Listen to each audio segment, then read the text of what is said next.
in 2017.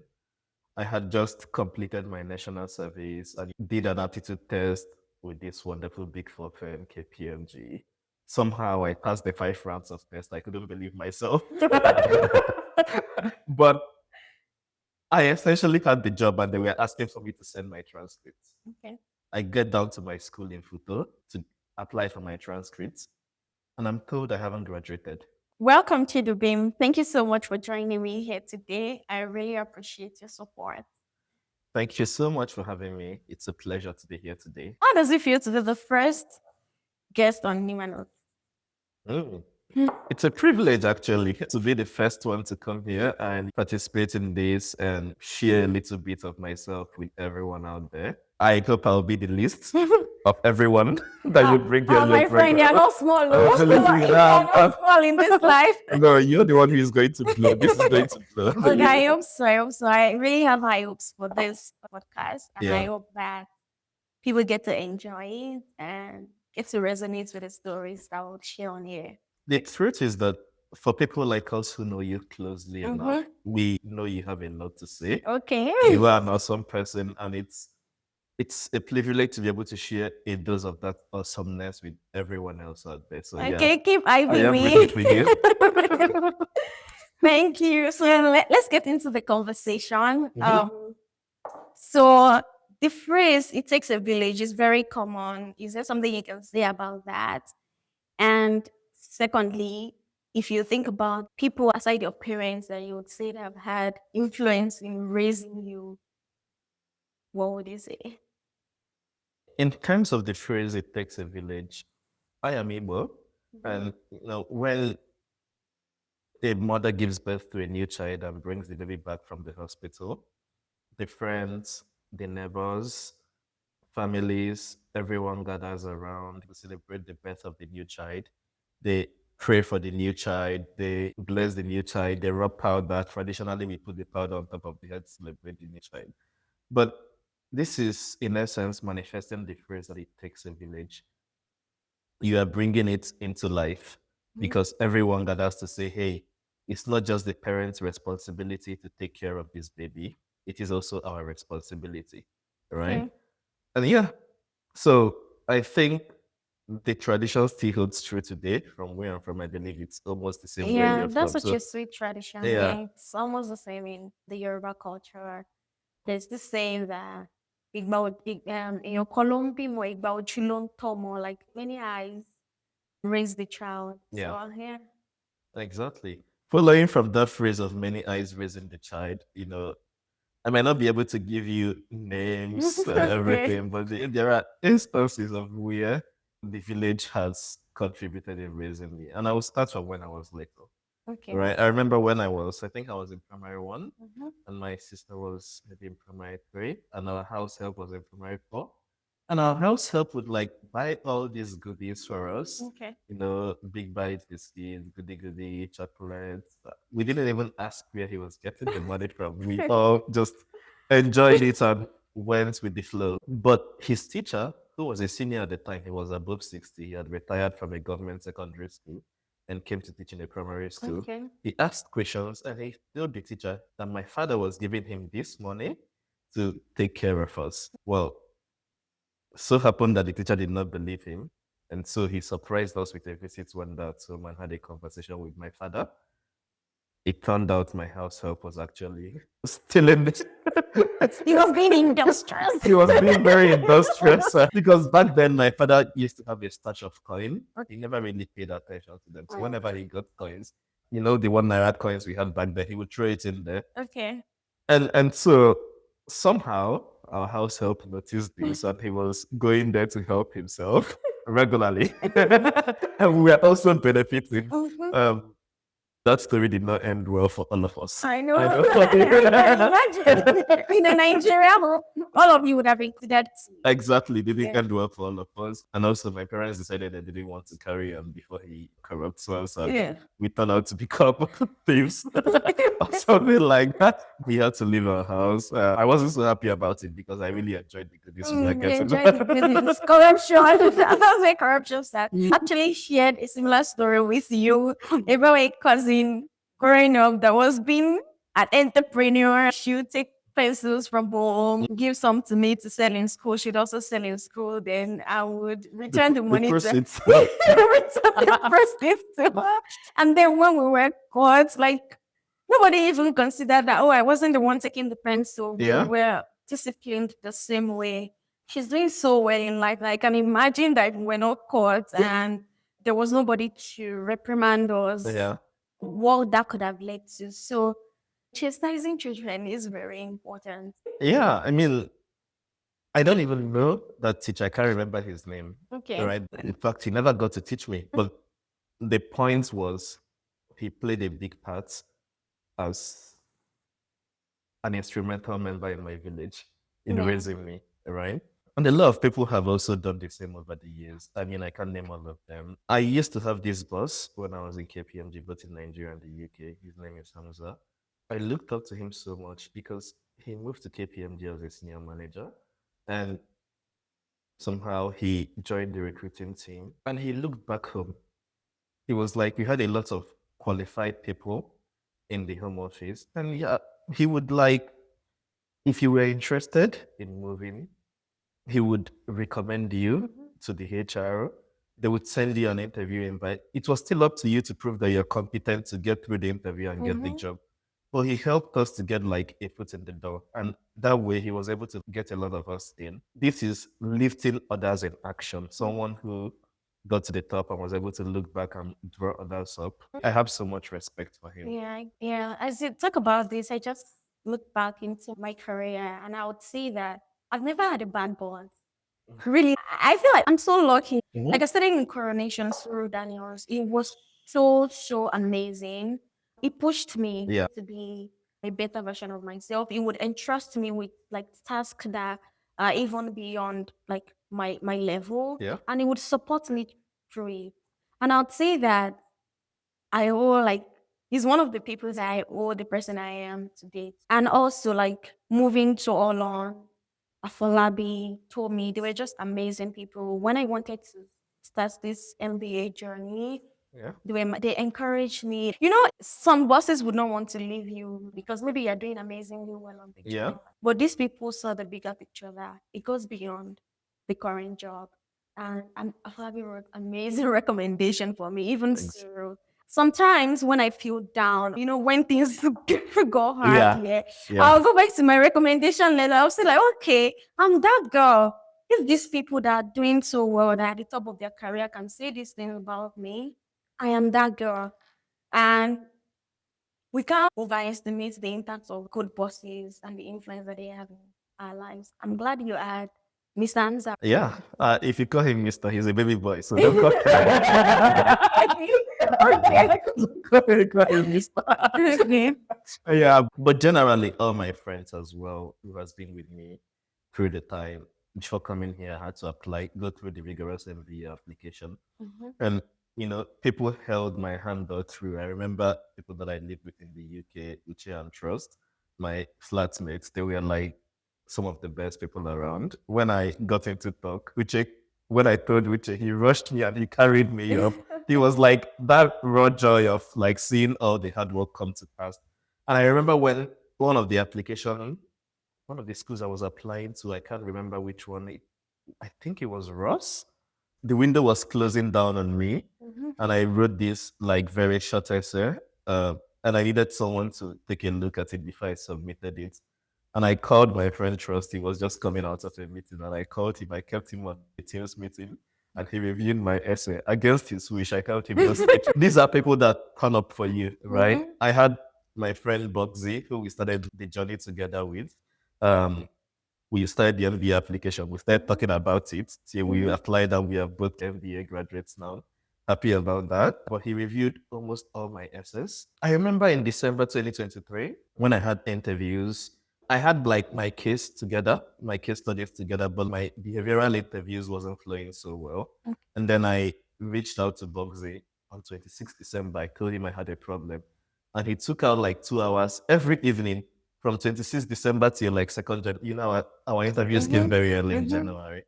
Till like 2nd January, he was getting me ready, preparing me, telling me things. And I remember the first day we had a discussion, the second day I came back, I made exactly the same mistakes. And he said to me, "You've not listened to anything I told you." What does that tell you? you know, you know, While still holding your hand. Yeah. exactly. And then he still told me exactly the same things all over again. And when I was ready, he said I was ready. Right. So these are the kind of people that you look up to. You guys, I mean, we've had a very roller coaster of a 2 years here, Yeah. especially at the start, right? We had Yeah. a lot of disappointments. It was a Mhm. tough recruiting season, Yeah. and we kind of relied on each other to get through those tough times. After every disappointment, we'll gather, we'll talk through it. Sometimes some of us didn't have the strength to go to the next interview, and we gathered around to like Yeah. encourage each other. Ooh, Right? there was a time we staged an intervention for one of us. Yeah, Like, we did stage an I was like, intervention I'm here. not doing any interview again. Exactly. I'm not doing it again. And like we had to like call on each other. Like we went to our room, we went to like pacify, tell her to be fine and Yeah. everything. I think that was so beautiful. That's such a We have genuine bond yeah. that we have here. Yeah. I'm so grateful for you guys. Yeah, we did stage that intervention. Yeah. We've cooked through hard times. Yes. Like we drank wine through you don't drink wine, so I know Okay, you yeah, don't, yeah. but we do, some of us do. So Yeah. yeah, but these are Yeah. like Was sit through the tears, pacify yeah, one another. We're all going through the same thing. exactly. Yes. That's such a beautiful bond. Yeah. It's not just people that I met from here that have been so supportive of me during this journey. Like my friends from home, I would call them. You know the time difference. Sometimes I'll call my friend Yeah. in the middle of the night at that time and she would talk to me through the night, just encourage me, reassure me. Despite the fact that she would even have to go to work the next day. So beautiful friends like that are very intentional about you is very important. So yeah, let's talk about the nice people, people that we adore, people we love that made like positive impact in our lives that Yeah. make up our village. But would you say that you also have a God forbid influence? Someone that you just see that, oh my God forbid, I will never be like this person. Because I feel like they're part of the people that raised us too, because they are a point of reference of what we don't want to become. And we can see like some of the actions that led them to being who they are, right? So they are the reference. I don't want to do this and this and this, so I don't become this person. So would you say that you have somebody like that in your life? Well, I mean, everyone has someone they don't want to be. It's not a God forbid. No, I spent my formative early career years in KPMG Nigeria, and like Okay. I met some of the most wonderful people. I hands down worked with some of the best people that I've ever met in my life up to date. Right. But sometimes you do get to work with someone you don't really get along with. And in my case, it was towards the end of my first year.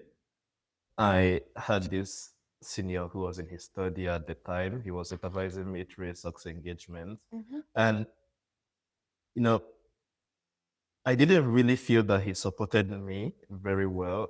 Meanwhile, all the work I've done, I've always known my place, but all my bosses, like my interviews, were like, here, they speak to me, I speak to them. It felt more like, Yeah, you shouldn't be the hierarchy. you shouldn't be speaking to me. Speak to this person to speak to me. If you want to do this, you have to justify it. So you're facing pressure from the job, but you're facing some level of internal pressures from the people that you're working with. And that did not go down so well. And at the height of it, I I yelled. I busted out. I started yelling at one of my other colleagues who did nothing to me. Graciously, he understood very well and he didn't like react to me, rather he tried to pacify me. But what was more important is that I didn't like the way that person made me feel at that time. And so I worked hard. I kind of reached a resolution to never be that way with people that I supervised. But I didn't like that feeling and I tried to ensure that I didn't make someone to feel that way. Yeah. Yes, and I think that this speaks to the impact leadership has on us. Some bosses are not just self-conscious of their influence on not be just working on the job, but Mm-hmm. the influence you have on somebody as a person and the person becoming the leader that they would be one day. For me, I would say that growing up in a low income community, Mm-hmm. there were many people that I'll be like, no, I don't want to be this person. So the fault of the environment, not having present parents contributed to who they became, and some children were just stubborn children, like they never listen to their parents. So Yeah. I had people Tell, like that. tell me about stubborn children. Do you have a story to share? I think I have a stubborn child, but yeah, You were a stubborn this is not child. about this. So what was the turning point for you? No, no, nah, But you're nah. not sharing this story. Okay, that's fine. That's fine. Mhm. Yes. So these people that you mentioned, if they were not in your life, do you think that your life would have turned out differently? I am a Christian, and there is a part of the Bible that says time and chance happens to you, bro. Okay. Yeah, I think it's somewhere in forgotten. One of the book that Solomon wrote, he's the wise one. Okay. But Proverbs, yeah. Sorry. Look, I'm recovering my knowledge of the You're scriptures. fine. Yeah, it's fine. Um, is it even Proverbs or Ecclesiastes? Okay, It's so fine. no one should put me on this. I'm not a Bible scholar. You don't know to go back to your Bible. Go back to my Okay. Bible, yeah, and check. So no one should quote me on this. Yeah. But I know it's one of the books written by Solomon in the Bible. Okay. Yeah. And so if the people that you've met in your lives were not there, Mm-hmm. maybe your story wouldn't turn out the same way. Or maybe other heroes would arise and be there for you and help you. Mm-hmm. Or other villains would arise and be there to bring you down. So you never can tell how it's been. Like, I didn't meet you before coming to talk. You didn't know me before coming to talk. We had different lives. We met totally different people. Mm-hmm. Maybe if you were really living your life, you would have lived mine. And you would have met some totally different people, right? Yeah, So true. if that time and chance just happens to, you never know how it can turn out. But we are grateful for where we are. Yeah. Yeah. Yeah. Alhamdulillah, I'm grateful for the journey so far. And I'd say that we've both been lucky to have amazing people that have had positive influence in our lives. Yeah. But then would you say that you have also been intentional about the people you bring into your life? I don't go out seeking relationships. I just allow things to naturally evolve. If we meet, if we speak, if we click, then that friendship, that relationship, it's more organic. It's evolving naturally rather than like going all out and seeking friend. It's like going to look for a job. That's like, yeah, if you're seeking a friend, that means you're seeking a friend for something. Maybe it looks more transactional. And don't get me wrong, I am in consulting now, and I feel like in the world of consulting, you have to network your way through some certain things. You understand? And if you're not doing that, you're not playing the game right. But you should know where you need to reach out to get things. You understand? And you should know the relationship that you should let to naturally evolve, right? And there's a thin line between the both. If you start making all your relationships transactional, then are you really living? You get what I mean? Yeah. Yeah. I think that we need to intentionally define what relationship we have with someone. Some relationships should be personal and it shouldn't be based on the fact that, oh, you want something or the other. And there are some relationships that should be purely transactional, especially maybe in career. And I'm not to say that maybe in your career you don't have to have like personal relationships. There are amazing people Yeah. that you will meet along the way Yeah. that will become much more than a colleague to you. Exactly. But don't mix business with pleasure. Know your place in people's lives. Another popular saying. Yes, yes, people that you should be discussing transaction with. Yeah. Don't be discussing your marriage with them and things like that. Yes, Sometimes you can sleep with it, but well, not the deep stuff. yeah, well, Yes. yeah, Yes, yeah. It yes. depends on where it involves to. Yes, it depends on Exactly. where it evolves to. So, yeah, have transactional relationship, fine, but let it be mutual. Don't be having transactional relationship with somebody that feels that, oh, yeah, the love of my life. Something like that. Yeah. Well, yeah. Have you fired anyone from your life that, no, you can't just be in my life anymore? No, I do this all the time. If I just feel like the energy doesn't match, sometimes your energy matches with someone, sometimes they don't, right? So every friend doesn't have to be a close friend. You need to be able to create a distinction between the ones you sit down and have a 30 minutes, 1 hour conversation with, and the ones that you see and say, hello, nice to see you. You understand that kind of, yeah. So every friend doesn't have to be a close friend. You need to check whether the energy matches. We've talked about people that poured into us, people that we are firing. And I also want to talk about like Yeah. people that we are pouring into. Or have you been pouring into anyone? And how do you do that? Hmm. You know, when you're the last one, it's difficult to point to anyone. I can't. That's the first job. I'm always pouring. I'm the last one, so who am I pouring into? Honestly, the MBA journey has been like a really big eye opener as to how much help people need to get to where they need to be or get to where they want to be. And in the past 2 years, I can tell you confidently that I've gotten over 200 or 250 reach outs on LinkedIn alone. Okay. And not to talk of those that reached out to me in my personal number because they have a relationship with me already, or those that I met and then they spoke to me. But like, I've been able to support some of them. I have not been able to support a majority of them. It's just too difficult to be able to attend to everyone, right? But I can't even count the number of essays I reviewed. I can't count the number of discussions I've had in the past 2 years, right? Just to like tell people where they need to be. You understand? Not to talk of like people that get the admission and then there are other discussions about, how to move, how to pay for the program and all those. These are like evolving discussions and you just like need to keep having them. It's difficult, but hey, I try to pour as much as I can. It's difficult to pour into everyone, right? But just keep, you know, chopping at it one at a time, make a difference, right? What I would say is if you want to make a difference in someone's life, go to the very end, right? If you pick someone and you want to go with them, just go to the very end.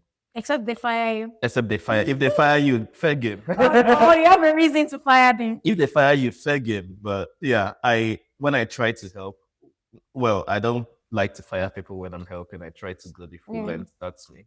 Yeah. Okay, great. Yeah. I mean, you not only pour into people that you say that are looking up to you. No, Yeah. pour into everyone. Yes. Have I Like, not- I was expecting that you say you pour into people like me, Have I people you not- met at talk. Have I not poured into your life? So Colleagues at work. everyone, Nima packs the biggest bags and she cannot carry them.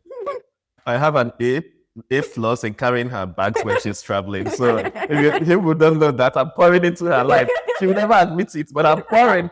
I just admitted now that, Okay. like, I mean, you're my friend. I've- With I've- time, the night I got here, I think it was, Yeah. Donald Yeah. that were around. And when I go, it was like, how many bags did Yeah. you I don't know. You have a pattern for like, what? pack out the bags that you can carry. But didn't you guys benefit from the bags? Oh no! She cooks for us every time. We eat her food every time. Nima has fed us through our 2 years of MBA. So no, we can't deny that. Yeah. She has poured into us. It's been amazing. Yes. Absolutely amazing. Yes. Yeah. It's been a great having you guys around is one of the ways I distress and just let go of all the things that happen during this MBA program. Yeah. Yeah, and I'm so grateful for you guys. But let's get back to the conversation. Can you talk about a moment when somebody showed up for you in a way that changed everything, even if you didn't realize it at the moment? That is deep. There are 2 points in my life where my heart has been heavy, Okay. and conversations that I had with people that I least expected at the time kind of lifted up the plank in my heart, if you get what I mean. So the first instance, 2 years ago, when I was about to come for my MBA, I had turned in my resignation Remember, my visa in the UK was a work visa, so I was just working there. And so, if I had resigned from that job, that means there was nothing keeping me in the UK unless I was able to get a job. And it was no longer a hot market. In fact, it was a tough market after 2 years ago when I had resigned my job. So I go for my F1 visa interview and I got denied the first time around. And so, like, my life flashed before my eyes, right? I was about to make manager. I decided to resign and come to school. Resign before you go on visa. Yes, I had to give it 3 months. I had to resign for 3 months. Okay. Yeah, it was a 3 months notice period. So um I had resigned, so I was no longer on the running for that. Now I didn't have a visa, so I might likely Have to go back to the job or being in the job. no, if the job takes me back, right? Yeah, because I have resigned Okay. willingly from the job. And so I spoke to the head of my department in the UK, Sam. I just laid everything out to him. Of course, I resigned. I consulted him before I resigned, but it was the things he said to me. He said, "Hey, man, I totally understand you. See, your visa is rejected. I know you're going to try again. No problems. But in case you try and it doesn't work, let me know. I would reverse your resignation." That was number one. That's great. Number two, he said, even though the timeline for applying to be a manager has passed, I could potentially keep the window open for you till the end of July. So if you get to the end of July and it seems like it's not working out, let me know. So in the midst of all of this, he lifted up the heavy weight I had in my heart. So having that conversation meant a lot to me at the time. Right? I couldn't sleep at night. Okay. And then all of a sudden I could sleep well again. Right? Thanks to God, I eventually went back for the visa.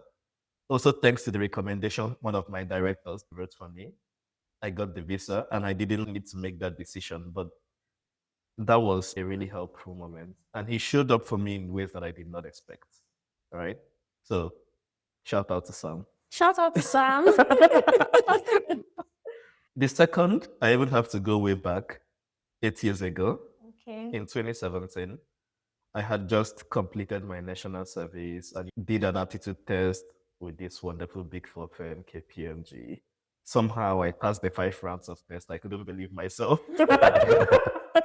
But I essentially had the job and they were asking for me to send my transcripts. Okay. I get down to my school in Futo to apply for my transcripts and I'm told I haven't graduated. Oh my God.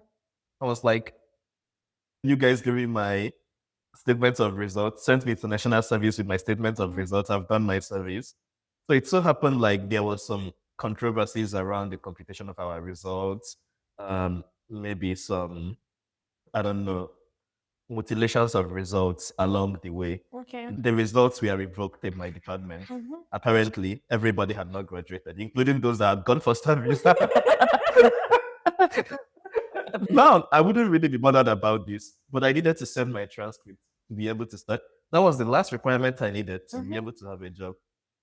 And so I was stuck in school for 2 months, moving from office to office, seeing my HOD, to seeing the professors in my department, to seeing the dean of my faculty, right? Like, who did I not speak to? I even went to the school legal team to speak to them. And I was like, hey, why are they doing it? If they want to investigate, they should investigate me. I wasn't scared of being investigated, but the most important thing was I had graduated and I was sure I graduated. And I was very convinced of my results. So if you want to investigate, please investigate me, but just give me my transcripts. And back then, I would always go to like the deputy vice chancellor academics office to see him. They wouldn't let me see him. Wow. So I would go the first week, go the second, like I would go there maybe 2 or 3 times a week and speak to the secretary. The secretary was like, you don't have an appointment. I can't let you see I can't let you see DVC. Oh my God. There is nothing I can do. You understand? The woman, she heard my story, she empathized with me. She said she would tell DVC like this one. And so like getting towards my 7th week in school, I was already frustrated. You could imagine my frustration. I was growing lame. And then one day I just went to the DVC's office and the secretary was like, I've been waiting for you. that he says he wants to see you, right? Apparently, the secretary had told DVC my story, and one day DVC picked interest. And so, like, I go into After the two DVC months. office close after 7 weeks. Okay. And then he speaks to me. I explain my story, tell him everything, and tell him that I need my transcript for my job, and this is what my school is doing to me. And he says, go and call your HOD. From the day he told me go and call my HOD to when my transcript came out was exactly 3 weeks. Yeah. So like both the secretary who was, conveying and the DVC who showed up for me, his last act of kindness before he retired. Because he retired at the end of that academic session. I mean, people show up for you in times People you that least you wouldn't expect. even Yeah. expect. Yeah. I think that's such a great story because I'm just thinking about what would have been going on in your mind. Like I remember it was so hard getting a job in Nigeria. You know, I eventually got one, and then one mistake from school will now cause you to lose that job. It was so bad that the HR team called me. I was asking me that why was there so much delay in my transcript? Why exactly that? Is something wrong? Is there something that they should know about? Like they started to question, everything. And I had a long discussion with one of the guys in HR and told him that this is what is happening and this is frustrating me. And he was like, hey, okay, we wanted you to start, but we're going to move your start to like September. And hopefully by then you would have sorted out the transcripts, you understand? Hopefully I was able to sort it out before then. But like A closed mouth is a closed destiny. it is. I believe that sometimes we assume the worst of people, or we assume the worst of organizations that, oh, if they got to know that I'm having this issue, they will just rescind my offer. You'll just find out that as much as you want them, they Yeah. want you to because they saw value in you, and they would be able to like make time for you or just be considerate towards you. So yeah, I'm glad you had that. It's been great having like you sharing these stories with me, and I'm so happy that you told these deep stories about yourself. How do you feel sharing this? Don't judge me. It's just a bit of myself. Yes, I would actually like to have you here again. I feel like there's so many stories that we have shared Yeah. with our friends, and I feel like you also have a lot to share. And I'm sure that I'll still bring you again. Hopefully. Yeah. When you blood. Only when I blow. No. Even before you Oh, wait, I can blood. tomorrow. I'll tell you girl before you have me back. Come on, let's Anyways, toast to this. thank you, Chidubem, for doing this with me. Like you shared your stories that I consider to be deep, and I'm so grateful that you've been so open to share this with my viewers. Is there anything else? Any last words you'd like to share with us? Well, I would say stay glued to this channel. Subscribe to NeemahNotes. You're going to learn a lot of life lessons here. You get to meet a lot of wonderful people. Also, recognize your village, know who they are, keep them close, know who you want to be, stay true to your village, and stay true to yourself, most importantly. Thank you for those words of wisdom. Yes, do not be afraid to hire or fire anyone or even gently let go of people that do not align with your values or who you want to become. Recognize what you want to be and determine the people that can help you and people that you can take along that journey with you.